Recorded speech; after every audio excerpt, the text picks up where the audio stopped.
Seu nome? João Henrique. Como é que era a sua vida antes de chegar aqui? Bispo, quando eu cheguei com a vida toda destruída, endividado, fracassado.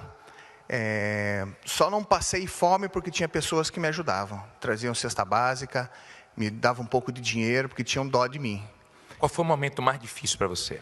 O momento mais difícil foi ter que trabalhar, bispo, ter que limpar a casa, fazer serviço dentro da casa de uma pessoa para trocar por prato de comida, para poder comer. Que eu fazia refeição apenas uma vez por dia. E quando eu comecei a fazer faxina, fazer pintura, fazer essas coisas, eu vi ali uma oportunidade nem de ganhar dinheiro, mas poder me alimentar, poder comer. Cheguei também aqui com o segundo casamento, num segundo relacionamento, destruído, já à beira da separação, onde eu agredi a minha esposa, quebrei parte do corpo dela, costela, braço,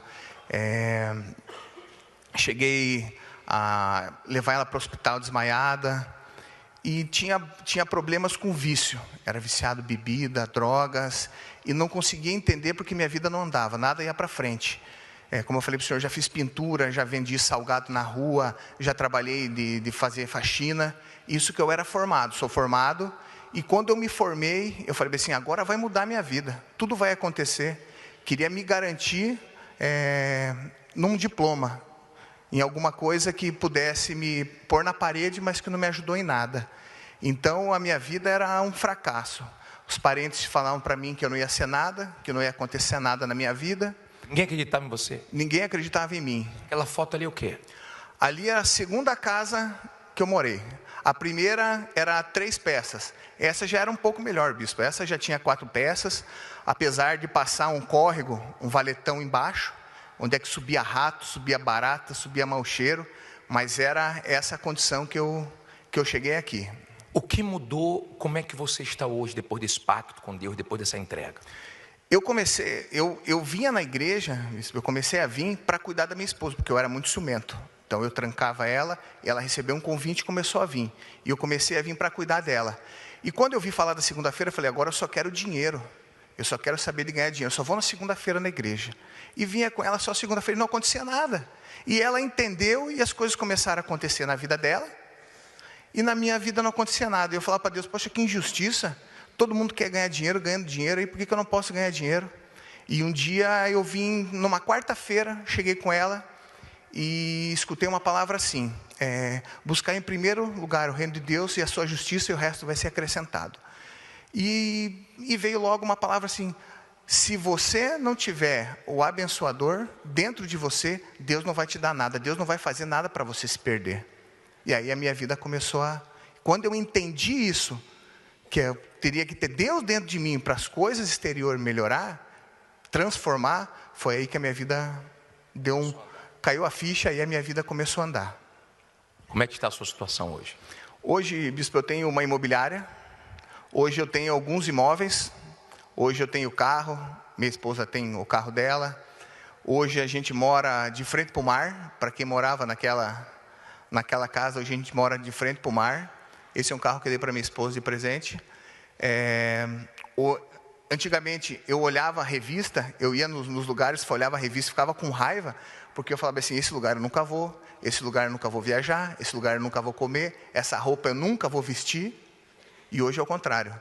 Hoje eu viajo para onde eu quero, hoje a gente veste o que a gente quer, hoje eu como nos melhores restaurantes, onde eu quiser ir eu vou. Você, que era viciado, que agredia nela, que agredia ela, como é que você está hoje? Hoje eu sou uma pessoa totalmente transformada. Hoje o meu casamento hoje é uma bênção. Hoje a gente vive 24 horas juntos. Hoje não tem mais agressão, não tem discussão. Hoje tem o entendimento que a gente é um casal. Então a gente luta por um bem comum. Hoje eu tenho o Espírito Santo. A maior conquista que eu tive foi a presença de Deus. É Ele que me guia. Eu costumo dizer para as pessoas que Ele é o GPS dentro de mim. Assim como as pessoas têm o GPS no carro para chegar no lugar certo, o Espírito Santo dentro de mim, Ele me faz chegar sempre no lugar certo. O que a fogueira santa, o que o altar tem a ver com essa mudança? O altar eu escutava as vozes das pessoas, eu escutava a voz do mundo, para mim poder fazer as coisas. E depois que eu entendi a fogueira santa, escutar a voz que vem do altar, a minha vida transformou. Que nem eu falei para o senhor, eu comecei a entender que eu teria que ter Deus dentro de mim, para me poder conquistar o exterior. Teve uma fogueira santa que me marcou muito, bispo. Eu estava começando a entender o processo, que eu teria que ter Deus dentro de mim para poder alcançar as coisas. E eu não fazia muito tempo que eu não conseguia vender, que eu não conseguia fazer nada. E uma semana antes eu vendi um imóvel e peguei uma comissão. Isso há 12 anos atrás, 13 anos atrás, era 42 mil reais. Era uma coisa que 12 anos atrás ia mudar a minha vida. E Deus falou bem assim para mim, é muito bacana quando Deus fala, né? Ele falou, rapaz, você quer só ter uma melhora aí na sua vida com esse valor? Ou você quer que eu mude a tua história, eu mude a tua vida? E foi essa fogueira santa que me marcou. Ali foi um divisor de águas na minha vida. Eu entendi que o altar tem muito mais para oferecer para nós do que a gente possa oferecer para Deus. A gente age aqui na terra, Deus reage no céu. Deus abençoe.